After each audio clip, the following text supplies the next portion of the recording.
जमशेदपुर में SBF fund से एक चिल्ड्रन पार्क बनाया गया और हालात देखिए कि महज 6 महीने में पार्क की दुर्गति सामने दिखने लगी, जो कि साफ तौर पर घोटाले की तरफ इशारा कर रही है। जी हां, हम बात कर रहे हैं बागबेड़ा स्थित रेलवे कॉलोनी के बीच बने पार्क की।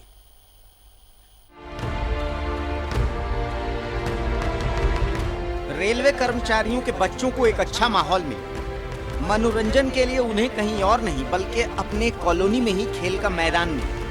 इसे लेकर रेल प्रबंधन द्वारा खाली रेलवे की भूमि चिन्हित कर बागबेड़ा रेलवे कॉलोनी में चिल्ड्रन पार्क का निर्माण किया गया, जहां एसपीएफ फंड से लाखों के झूले की खरीदारी की गई। पर चिल्ड्रन पार्क को 6 महीने भी नहीं हुए हैं कि झूले पूरी तरह से टूट गए। वहीं रेलवे कर्मचारी वरुण चक्रवर्ती ने बताया कि यहाँ घटिया किस्म के झूले लगाए गए। यहाँ पे बाहरी बच्चा लोग आके सब खेलता है, हम लोग का बच्चा लोग तो आ ही नहीं पाता है, इसमें सब आके वही लोग फोड़ दिया है। क्वालिटी भी पूरा ख़राब लगाया हुआ है। इसका जो है चेन वगैरह पाइप वगैरह ऐसा लगाया है कि वो ज़्यादा दिन नहीं चल पाया, सब टूट गया। इस चिल्ड्रन पार्क के निर्माण के लिए लगातार रेलवे मेंस कांग्रेस ने प्रयास किया, पर अब इस चिल्ड्रन पार्क की दुर्दशा पर रेलवे मेंस कांग्रेस के पदाधिकारियों ने चिंता जाहिर की। वहीं रेलवे मेंस कांग्रेस के महासचिव शशि मिश्रा ने बताया कि इस संबंध में उन्होंने डीआरएम को पत्राचार किया है। पार्क में जो एसबीएफ के तरफ से झूला और जो मनोरंजन का साधन उपलब्ध कराया गया, इसमें घोटाला हुआ है।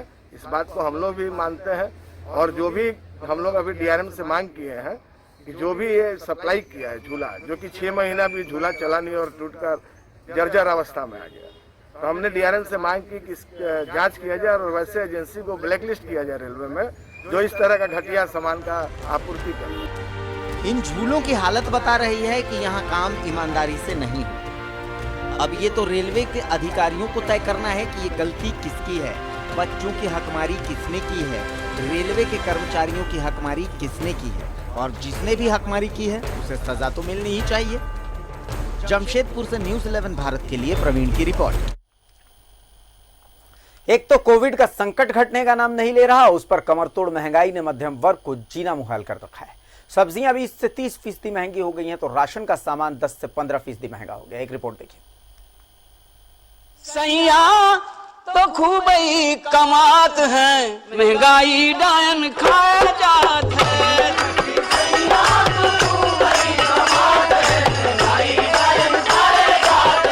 अब जबकि ट्रांसपोर्ट परिचालन सामान्य हो गया है, लोगों के जीवन की गाड़ी पटरी पर आ रही है, तो अचानक महंगाई की मार ने हाल बेहाल कर रखा है।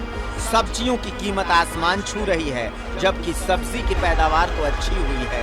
आलू 35 से 40 रुपए किलो बिक रहा है, प्याज 40 से 45 रुपए किलो बिक रहा है और सब्जियां 30 से 40 रुपए किलो बिक रही हैं। आम आदमी बेचारा हैरान है, परेशान है।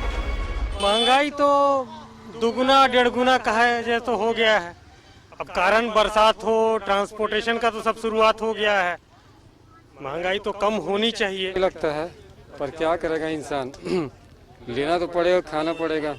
पापी पेट का सवाल है, तो क्या किया जाए। बिल्कुल बिल्कुल।